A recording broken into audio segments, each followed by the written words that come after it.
siin kõige suuremad superstarid üldse, Lamine Yamal. Aga nüüd näete, mängumehed on vägev, midagi öelda ei ole. Natukene põhimeestele puhkust anda seal. Lamine hakkab täna kõvasti siin kodaratesse saama, ei ole probleemi. Sööte, nii et väga kiire sisse sulandamine nigeerlaselt. Isegi üllatavalt hooaega teinud. Hooaja alguses oli jah selge vahetusmees, noor poiss ka. Erilist nime tal ette näidata enda näol ei olda. Vaatame siit, Hopsti võtab 1, 2, 3 ja no see on Mahja. See oli küll peas, aga sellegi poolest. Lihtsalt läks pani passi ära. Ja seal on ikka renti, kas palli ette saab isegi.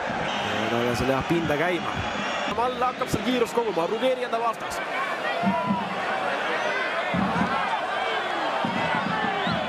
Paremat ääret hakkab nüüd siin tegema. No kas nüüd kogub kiirust ja Mall läheb ja konksutab veel. Maailmameistrist Julian Alvarez. Niin võtta paremat ääret, Ruggeri on tal vastas. Kas ja Mall hakkab tegema siin? Väike vis on seljas elab. Korralik elajasse Kaavi on. Ja nüüd siit võiks midagi ohtlikku tekkida ja Mall on nüüd kastis ka, kas saab äkki löögile ka Lamine läheb.